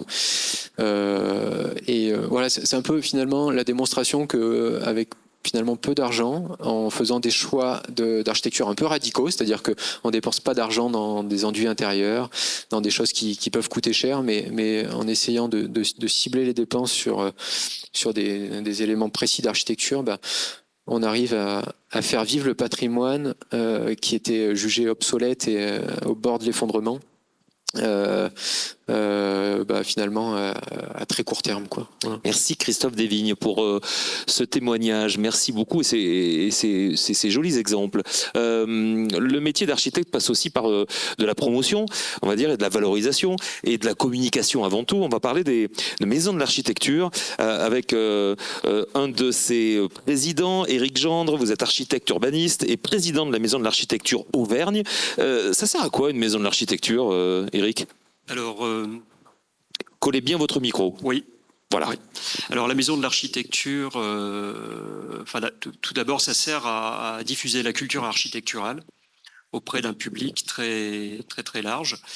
On n'est pas dans le champ professionnel, mais on est plutôt sur l'habitant, le citoyen, et voilà. Donc voilà à quoi ça sert. Et on fait plusieurs actions pour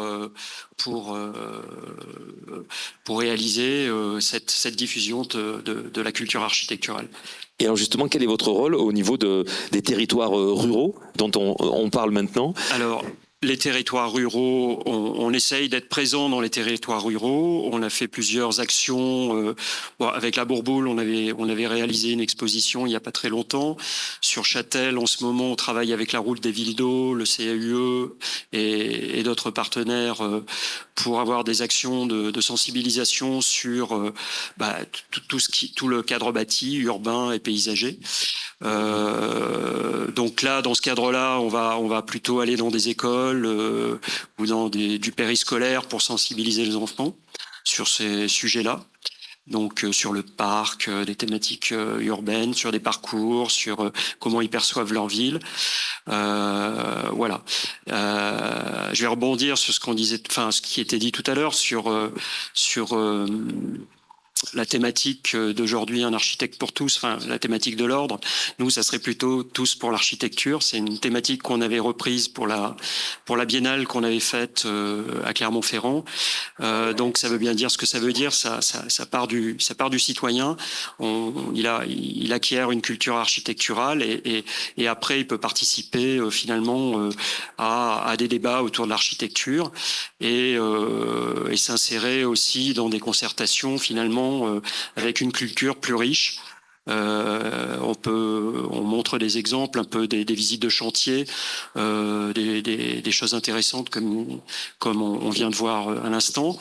Voilà, pour leur donner. Et aussi, on parlait de matériaux pour que certaines actions d'architectes soient perçues un peu plus positivement. En fait, on parlait du béton tout à l'heure, de choses comme ça.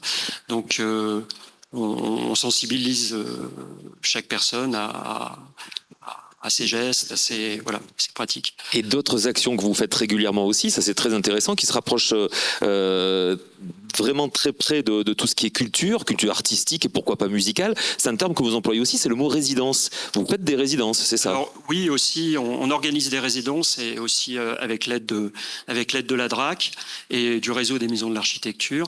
Donc il y a des architectes pas à demeure, mais pendant un mois, quelques semaines, dans une ville, qui questionnent justement en amont les habitants, qui les font participer à des ateliers, à des expos, à des conférences, nous on appelle ça des bistrots archi ou des cafés archi par exemple, sur des thèmes particuliers.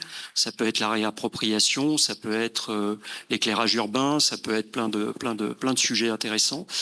Et ensuite, il y a une restitution qui est faite. Et après, à chaque commune de s'emparer de cette restitution avec un programmiste, peut-être pour développer un peu plus les choses. Mais voilà, bon, nous, on reste sur un champ spécifiquement culturel. Et après, il y a des professionnels qui peuvent, qui peuvent être présents et puis qui peuvent prendre le relais après sur ces thématiques. Autre collaboration aussi, je l'ai découvert aussi en préparant cette table ronde, c'est la collaboration avec la Route des Villes d'Eau. Qu'est-ce que c'est? Alors la Route des Villes d'Eau, c'est une association qui promeut en fait toutes les cités autour du thermalisme. Et du coup, donc, on s'est associé avec eux, avec le CAUE 63 et 03 également, pour mener des actions, comme je l'expliquais tout à l'heure, sur effectivement des conférences, des débats, des parcours dans la ville, des recueils aussi d'habitants, comment ils peuvent percevoir leur cité, sur l'urbanisme aussi, autour du spécifique au thermalisme. Voilà. Merci beaucoup. Merci en tout cas à tous les 7. C'est pas terminé, bien sûr. J'espère qu'il y a des questions du public ici présent. Est-ce qu'il y aurait des questions pour Monsieur le maire, pour Monsieur Drouet de la DRAC, ou pour spécifiquement... En attendant les questions, est-ce que vous me permettez de rendre hommage Non. À la qualité du magazine, mais du bien journal, sûr. je ne sais pas comment vous l'appelez, Architecture et territoire. Donc nous le recevons évidemment je le lis, mais surtout je l'expose méthodiquement là où s'assoient nos concitoyens quand ils attendent, dans l'espoir qu'ils vont l'ouvrir et voir à quel point l'architecture peut être graphique, belle et en l'occurrence assez territorialisée. Donc franchement bravo, parce que c'est quand on en reçoit plein hein, des canards, et celui-là c'est le meilleur. Merci pour cette belle promotion là aussi. Des questions du public, j'espère, pour ce beau plateau qui m'accompagne. S'il vous plaît. Bonjour madame, et merci de vous présenter. Il faudrait juste un micro. Est-ce qu'on a un micro? Mais si.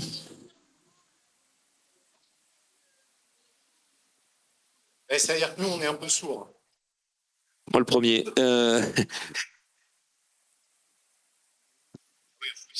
Merci Christophe. Donc je recommence. Bonjour madame, merci de vous présenter s'il vous plaît. Oui, bonjour, moi c'est Pascal Coad, je suis une architecte du territoire. Donc ça veut dire quoi? Ça veut dire y vivre, y travailler exclusivement. Bon, c'est fait. J'arrive en fin de carrière, mais j'ai constaté quand même une chose, c'est que nous les architectes, on travaille pour les gens bien sûr, hein, pour les élus en particulier, mais on n'est pas tout seul dans le bâtiment. On a toute une équipe d'entreprises. Alors vous avez parlé de l'amont, donc des services qui peuvent aider aux maires, etc. Mais une construction, jamais je l'ai vue faite moi par des organismes ni rien. Il y a les artisans. Et nous, on a un gros problème, et il faudra quand même s'y pencher un jour, c'est que tous les marchés publics sont effectivement un désastre au niveau des artisans locaux. Bon, qui c'est qui fait vivre le territoire? C'est quand même les artisans locaux. On a un tissu d'artisans avec vraiment des qualités qui sont voilà très présentes et qui ne répondent plus aux appels d'offres. Donc, alors du coup, il faut quand même aussi se pencher sur ce problème, parce que je crois que c'en est un. Au niveau du territoire, alors bon, après en ville c'est plus pareil, mais bon. Et puis les marchés publics, que tu fasses un bâtiment pour 50 000 euros d'extension ou 2 millions d'euros, c'est la même procédure ou presque, et les artisans ils suivent pas, quoi. Donc voilà, donc moi j'arrive en fin de carrière et je suis vraiment lamentée de ça, parce que c'est quelque chose qui est important. Voilà. Et pourtant, ça fait vivre notre territoire. Il y a probablement un truc qui ne va pas dans la commande publique, si vous permettez. Je réponds spontanément, parce que je suis un peu chaud sur ce sujet. J'ai comme l'impression que je le sens. Il y a probablement quelque chose qui ne va pas sur la commande publique, parce que la réalité locale, hein, c'est que les artisans du bâtiment vont très bien, et qu'ils ne répondent pas, sauf à ce que ça corresponde exactement à ce qu'ils souhaitent. Ils ne répondent pas parce que c'est une question de dossiers administratifs qui sont trop lourds pour eux, parce que quand on est deux dans une entreprise, eh ben on est souvent... Oui, mais deux, on est capable de faire un toit en lauze, et deux, on est capable de faire un petit bâtiment en béton, oui. À deux, on peut faire. Non, mais ça, j'en doute pas. Simplement, moi, quand je le vois, moi, je ne siège pas dans la commission d'appel d'offres. De 15 personnes mais je pense que le discours un peu, non pas misérabiliste, mais si les pauvres artisans qui en chient sur les territoires ruraux, moi j'ai plutôt l'impression que l'artisanat va très bien, qu'on voit apparaître des nouvelles entreprises qui viennent s'ajouter, tenues par des jeunes, qui viennent s'ajouter aux entreprises historiquement présentes. Sur les marchés en dessous des seuils déterminant, ça c'est assez facile de travailler, et ça se fait. Après, au-delà, Et je parle plus des artisans, et c'est sur ce dossier, sur ce volet que je suis un peu chaud. Il y a quand même une tendance à prendre les collectivités pour des Américains. Le prix du copain. C'est pas du tout de ça que je parlais. Le prix du je parle pas des prix, moi. Je parlais de l'accessibilité je parle des pratiques. Le prix du copain, le prix pour le privé et le prix pour la collectivité. Ça, on le sait, ça se pratique, ça se dit même. Moi, je l'ai entendu. Donc, il y a du côté des entreprises quand même à revenir à la raison, certaines entreprises, à revenir à la raison et à considérer que l'argent public a la même valeur que l'argent privé et que les prix et les pratiques doivent être les mêmes. Et je vous indique, madame, que ça n'est pas toujours le cas, tout particulièrement du côté des gros d'ailleurs. Thibault, une réaction? Je voulais juste rappeler très simplement que le code de la commande publique permet à une maîtrise d'ouvrage d'intégrer des critères pour la sélection d'une offre. Je pense que le critère Je pense que le critère essentiel aujourd'hui, ça serait la localisation et la localité, la proximité. Ça serait vraiment fabuleux qu'on puisse petit à petit introduire cette notion-là dans l'attribution d'une commande publique. Pourquoi? Déjà, je pense qu'en termes de bilan carbone, c'est quand même beaucoup plus intéressant de faire travailler des entreprises qui sont locales que d'attribuer un marché à une entreprise qui vient de 200 km. Voilà, tout simplement. Je pense que ça, il faut qu'on arrive, mais c'est pas nous. C'est pas notre échelle, monsieur le maire. Moi, vous les avez suivis, les marchés de la crèche? Combien il y en avait dans les réponses de vrais locaux? L'électricien, sans doute. Christophe, le micro. Et je pense que c'est tout. Ouais, il y avait l'électricien et le plombier, oui. Et le plombier. Après, bon, Clermont-Ferrand, est-ce qu'on considère que c'est bon, voilà. Qu'est-ce que ça veut dire local aussi? Il y a ça évidemment. Et qui c'est sur les territoires, c'est qui mène la vie? C'est qui peuple les petites villes de demain? Pont-Gibaud, Pont-au-Mur, Bourg-Lastic. Parce que c'est pas des villes remarquables, c'est pas des bourgades classées. Oui, mais une fois qu'on leur a dit, attendez, monsieur le maire. Une fois qu'on leur a dit 3 fois. Excusez-moi, j'ai pas terminé. C'est quand même tout le milieu rural, c'est pas que les villes qui sont classées, c'est pas que les villes thermales. On est bien d'accord. Le territoire rural, il est composé donc d'un ensemble de communes. Toutes ne sont pas dans votre catégorie. Oh là là, non. Non. Alors donc, qui c'est qui peuple ces bourgades? Eh bien, c'est tous les artisans. L'artisanat, c'est la plus grande entreprise de France, faut se le rappeler quand même. Et c'est les gens qui y habitent, qui y travaillent, qui emploient des jeunes et des moins jeunes, donc du cru.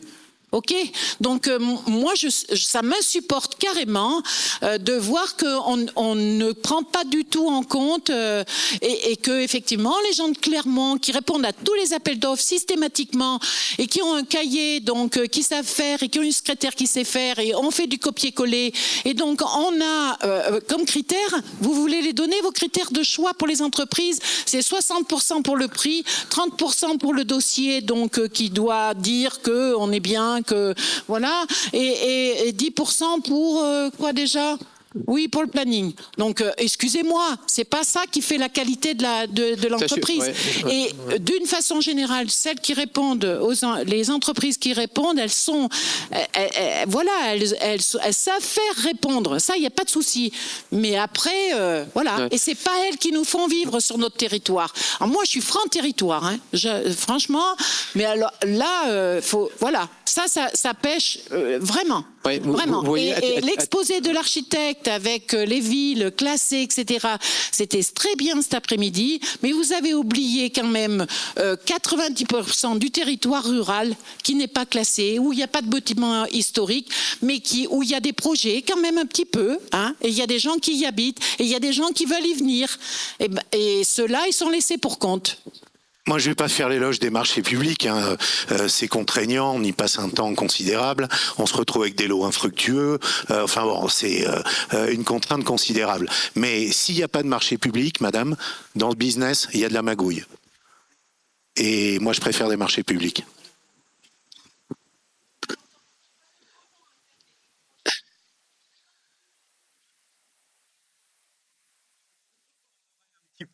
On va donner la parole à monsieur le maire qui est devant. Je vous en parle 5 minutes après, parce que malheureusement, on a beaucoup d'exemples. Non, je ne viendrai pas. Rebonjour, monsieur le maire. Rebonjour. Je ne viendrai pas à ton secours parce que tu n'as pas vraiment besoin. Je voudrais juste réagir moi sur une intervention qui a été faite par, je ne sais plus du nom, qui est un monsieur qui est juste à votre gauche, qui nous dit dans les hameaux, on a dans le monde rural, on a une vraie inquiétude sur la fermeture des commerces, on a un vrai souci sur la disparition des services et on a un vrai souci sur la démographie et le vieillissement. Alors oui, on a tous ces soucis-là, mais on en a encore bien d'autres. Mais pour moi, vraiment, et je pense que c'est l'enjeu majeur de toutes nos politiques de reconquête du monde rural. C'est la mère des batailles, c'est celle de la démographie. Parce que la fermeture des services, la disparition des commerces, ce n'est jamais... Alors, c'est vrai que ça peut être à la fois la cause et la conséquence d'une situation démographique, hein. Mais si on arrive à gagner la bataille de la démographie, on va pouvoir énormément mieux travailler et être beaucoup plus efficace et beaucoup plus nombreux et beaucoup plus ardents à la revitalisation du monde rural. Et quand je parle de la reconquête démographique, je parle certes de la question en valeur absolue du nombre d'habitants, mais aussi du rajeunissement absolument indispensable de la population dans le monde rural. On a aujourd'hui dans le Cantal, on a inversé le solde migratoire. C'est une belle chose, c'est une victoire. On a plus d'arrivants que de gens qui partent. Mais malheureusement, la pyramide des âges continue à être complètement inversée. Les gens qui nous rejoignent sont souvent des gens, hélas, alors pas âgés, mais pas suffisamment jeunes pour être ce qu'on souhaiterait comme revitalisation de notre tissu social. Et je crois que tout le monde là a vraiment un rôle à jouer. Je crois vraiment que c'est la mère des batailles et que les élus doivent en permanence avoir cette idée de prioriser l'accueil de nouvelles populations jeunes. Les services doivent faire l'effort de rester sur nos territoires. Parce que si vous n'avez pas d'offre de soins, si vous n'avez pas l'école, l'accueil de la petite enfance et tous ces services-là, vous n'aurez pas de famille jeune. Et ça, ce sont des priorités, mais absolument vitales pour le monde rural d'aujourd'hui et de demain. Et je crois qu'il y a une attente réelle dans la population de ce pays pour rejoindre un certain modèle de monde rural. Mais pas n'importe quel monde rural. Et je crois qu'il faut que nous soyons tous très arc-boutés sur cette question-là, les élus, certes, mais aussi vous tous, les architectes, tous les acteurs, tous ceux qui construisent les conditions de l'accueil de ces nouvelles populations. D'où, merci monsieur le maire pour cette intervention, je pense que tout le monde est d'accord, d'où la relance des circuits courts, des filières locales aussi qui deviennent bien évidemment un levier économique pour prévenir l'exode rural. Thibault, vous acquiescez. J'acquiesce complètement votre propos et c'est pour ça que j'utilise la notion d'hémorragie, parce que je pense que c'est vraiment là où il faut faire un cataplasme et vraiment travailler à l'échelle de ces territoires ruraux pour stopper ces éventuelles problématiques d'exode rural. J'ai rencontré un maire moi je viens de Saône-et-Loire, et j'ai rencontré un maire qui m'a étrangement fait penser à vous tout à l'heure. Il me dit, vous savez, monsieur Mogard, il a été élu pendant 3 mandats. Il me dit, il y a 3 projets à faire quand on est élu d'une petite commune rurale. Le premier projet, vous faites une chaufferie bois. Ce maire, il m'a dit ça il y a 5 ans. Il avait déjà anticipé tous les problèmes liés à les approvisionnements énergétiques. Il me dit, vous faites une chaufferie bois. La chaufferie bois, vous l'implantez en centre-bourg. D'accord. Il me dit, deuxième projet, vous faites une micro-crèche. 450 habitants dans sa commune. Vous faites une micro-crèche de 14 berceaux. Et ben mine de rien, vous accueillez potentiellement, tous les ans, 14 bébés, avec un roulement, enfin vous l'avez compris, hein, puisqu'on reste de 0 à 3 ans dans une micro-crèche. Et puis, troisième projet que vous faites sur votre territoire, vous faites une résidence senior. Et comme ça, vous maintenez une population vieillissante et locale sur votre territoire. Moi, ce maire, il m'a bluffé par sa vision. Je crois qu'un des élus tout à l'heure a utilisé le mot vision, ou je crois que je sais plus qui. C'est vraiment là où vous, élus, vous pouvez avoir cette vision. Et je pense que c'est essentiellement aussi important de la partager, cette vision. Et de voir ce que font vos élus confrères ou voisins, de voir ce qui ont été fait sur des territoires pour peut-être importer ces idées sur les vôtres, quoi. Mais moi, je rejoins complètement ce que vous dites. Merci, merci Thibault, et merci Monsieur le maire une nouvelle fois. Autre question, autre thématique, pourquoi pas? Une réaction sur ce que vous avez entendu? Oui, je vous en prie. Est-ce qu'on peut avoir il est là le micro, le voici. Oui, c'est plutôt une réflexion qui vient un peu en complément de ce qu'a dit Éric tout à l'heure et ce qui a été aussi évoqué tout à l'heure sur la difficulté des fois d'échanges qu'il peut y avoir sur les projets. Mon confrère de Camino qui disait ça. Je pense qu'à la base, alors c'est un peu un lieu commun, mais il n'y a pas d'architecture sans désir. Et que pour qu'il y ait vraiment du désir d'architecture, et quand je dis architecture, c'est au sens large, donc on parle aussi bien sûr du paysage, Victor n'en voudra pas ce coup-ci, je l'ai dit, hein.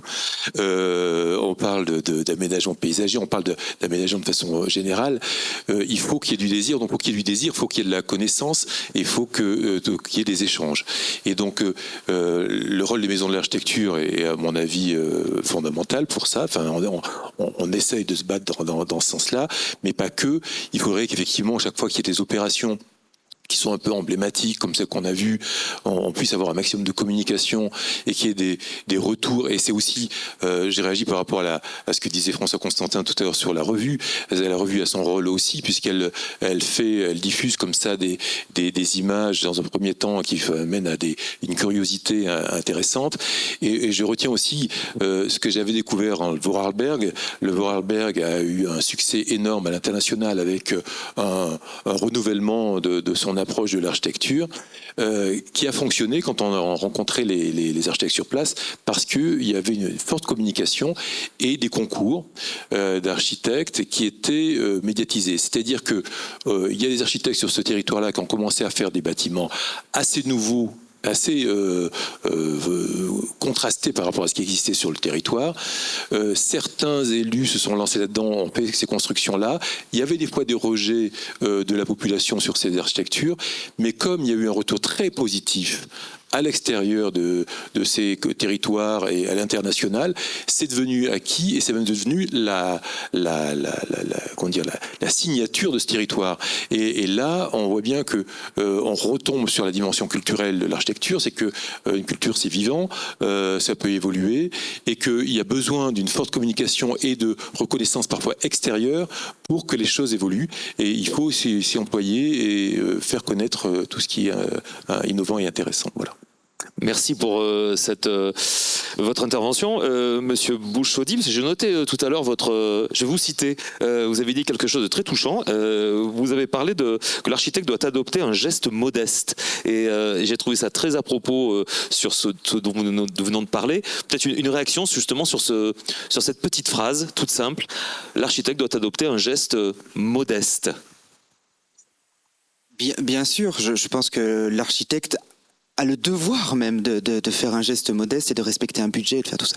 Je vais juste revenir sur la médiation de l'architecture. Je pense qu'effectivement, elle est très importante. Elle est importante à tout âge.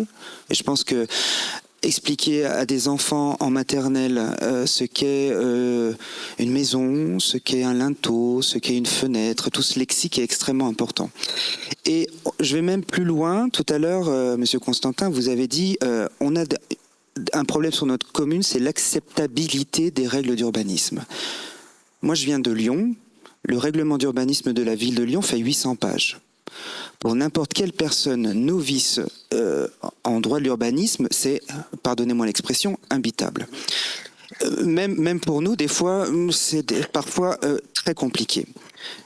On est en train de réfléchir au CNOA sur la mise en place d'une bande dessinée pour expliquer ce que c'est qu'un PLU. C'est-à-dire qu'on est en train vraiment de réfléchir sur comment on peut expliquer, vulgariser ce qu'est un COS, ce qu'est un droit de retrait, ce qu'est une hauteur de faîtage, tout ça. Parce que tout ce lexique, c'est tellement compliqué que, en fait, on a tendance à perdre nos concitoyens là-dedans. Et du coup, je pense que ça crée de la frustration. Donc, je pense que la médiation, elle passe effectivement par montrer des exemples d'architecture remarquables comme mes deux confrères à côté, mais c'est aussi par une vulgarisation de ce qu'est le droit du sol, de ce qu'est l'urbanisme, et j'espère qu'on arrivera lors de cette mandature à le faire. C'est un travail qui est fastidieux, mais je pense qu'on va y arriver.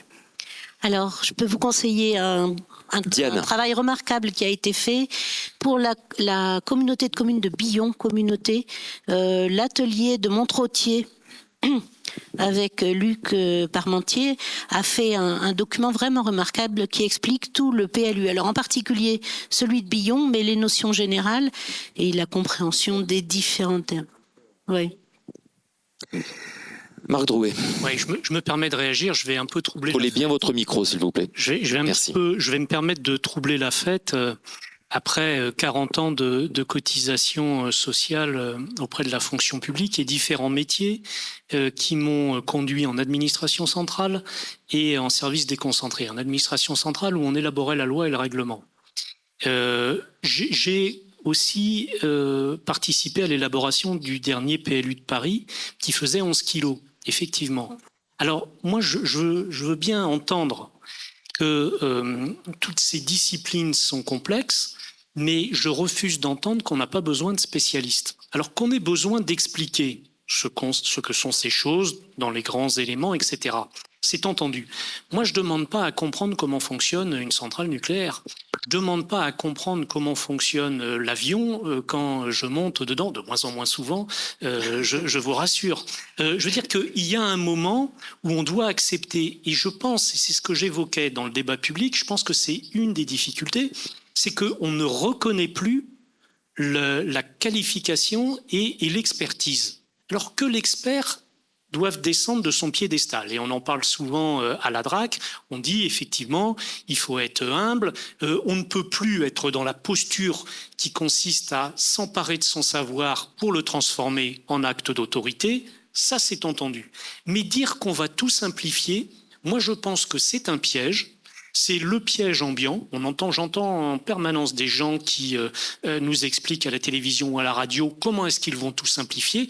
Moi, je n'y crois pas. Quand on regarde à l'échelle, et les archéologues au ministère de la Culture, une fois encore, nous en parlent régulièrement, quand on regarde à l'échelle de l'humanité, j'affirme qu'on ne passe pas du silex au satellite uniquement par la simplicité. C'est de la complexité, c'est du collectif, c'est du recours à des experts. Les architectes sont des experts, qu'on enseigne aux enfants les grandes lignes, c'est entendu, mais on ne peut pas dire qu'on simplifiera tout et qu'on mettra à la portée de n'importe qui dans un débat public où les citoyens viendront et puis diront ben voilà comment on va construire, voilà comment on va soigner, voilà comment on va transporter. Ça, c'est un leurre et je crains que ce leurre, en faisant dériver le débat public, ne nous entraîne vers des choses ou des scénarios qui ne sont pas forcément les plus sympathiques.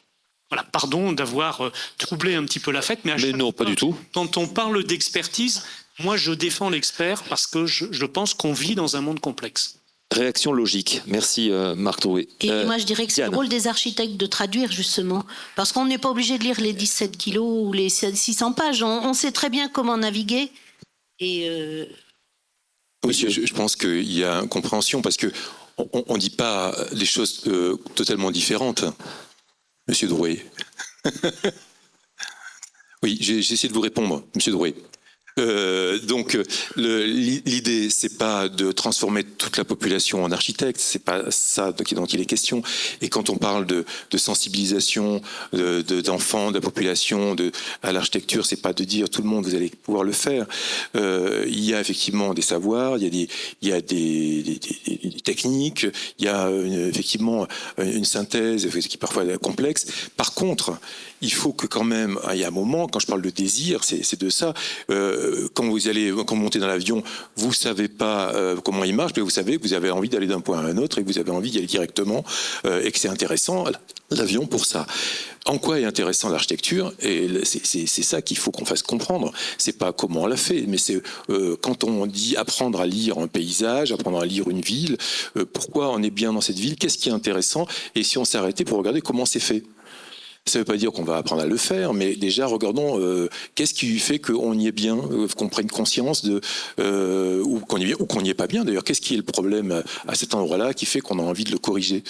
Et c'est ça qui est la médiation et la sensibilisation à l'architecture et au paysage, c'est d'apprendre à lire, apprendre à comprendre les choses. Parce que les gens qui savent lire et écrire n'écrivent pas des romans et font pas des œuvres littéraires, mais ils sont capables après de les lire et d'en avoir envie. Voilà. Donc c'est bien autour de ça. Et quand je parlais d'œuvres modestes, c'est surtout, c'est pas uniquement dans le respect du budget, même si bien sûr ça fait partie de la règle, mais c'est de dire qu'à un moment, l'intervention d'un architecte s'inscrit effectivement dans un contexte, dans un milieu dont il ne peut pas faire abstraction, et donc on est bien obligé de travailler avec, et même c'est même pas obligé, c'est souhaitable, puisque comme ça a déjà été dit, la réussite d'un projet n'est que dans son rapport avec ce qui l'entoure, et donc on intervient toujours avec d'autres acteurs, comme ça aussi a été dit, au sein d'une équipe et au sein d'un cadre qui est déjà existant. Et en plus, comme aussi ça a déjà été dit, de plus en plus on reconvertit. On a tendance à dire que le matériau du XXe siècle était le béton, le matériau du XXIe c'est le préexistant, c'est déjà ce qui est déjà là. C'est quelque chose qui se répète aussi de plus en plus, mais c'est évident. Donc voilà, c'était ça l'œuvre modeste. Merci beaucoup, Diane ou Monsieur. Je suis entièrement d'accord et je pense qu'on se rejoint pour dire qu'il ne faut pas confondre culture générale et omniscience. Diane. Et moi, ce que je voudrais dire, c'est que la loi ZAN, elle fait évoluer considérablement le marché de l'architecture. C'est-à-dire qu'on n'aura plus l'immeuble des 400 mètres là, de Nancy. Oui, voilà. On va aller vers des opérations beaucoup plus petites et beaucoup plus proches d'un artisanat qui demanderont un savoir-faire technique en réhabilitation assez pointu. Et il me semble que du coup, le rôle des architectes et les marchés vont plutôt augmenter. Et en plus, la rareté de la ressource fait qu'on sera probablement plus attentif à la durabilité du bâti aussi. Donc je pense qu'on est en train d'évoluer vraiment vers la construction du patrimoine dès le début, quoi. Merci beaucoup. Une toute dernière question, s'il vous plaît. Après, je remercierai bien sûr nos invités. Bonjour, madame. Oui, bonjour. Je ne sais pas, Diane, si c'est... je ne sais pas vraiment une question, c'est plus rajouter quelque chose. Je pense qu'effectivement, on a un énorme travail sur ce qui est friche, rénovation, etc. Là où on a un énorme travail à faire, c'est de persuader les gens que le travail de l'architecte, et donc du sachant, je vous rejoins monsieur, parce qu'encore plus en rénovation, peut-être qu'en construction, il est de passer par quelqu'un qui a un savoir-faire, qui a étudié pour ça. Alors ça peut sembler étrange, mais bon, quand vous allez voir un notaire, quand vous allez voir un docteur, il a étudié pour ça. Et effectivement, aller rencontrer des sachants, même pour de la réhabilitation, ça me semble absolument indispensable. Donc il va falloir persuader les gens qu'effectivement, il faudra faire appel à des architectes. Et ce sera le mot de la fin. C'était improvisé, on ne l'avait pas prévu celui-là. Mais merci beaucoup, madame. Merci infiniment. J'aimerais que l'on remercie par des applaudissements, s'il vous plaît, Marc Drouet, le directeur régional des affaires culturelles Auvergne Rhône-Alpes, Diane Deboën, architecte conseil au sein du CEUE 63, Éric Gendre, architecte libéral, Christophe Desvignes, Arnaud Tech, Thibaut Mogard et bien sûr Monsieur le maire de la Bourboule qui nous a donc chaleureusement accueillis. Merci infiniment, j'ai pris beaucoup de plaisir à vous accompagner. Un grand merci à la technique ici présente. Je rappelle aussi, et je fais un petit coucou à toutes les personnes qui sont connectées sur YouTube, puisque cette belle après-midi riche en débats et en belles réflexions était donc retransmise sur YouTube. Donc je salue les personnes qui sont restées avec nous jusqu'au bout, enfin du moins j'espère. Un grand merci à Madame la Présidente, merci aussi à nos amis donc organisateurs de cette belle après-midi. Merci de votre confiance et puis sûrement à l'année prochaine. Merci beaucoup et belle soirée à toutes et à tous. Merci.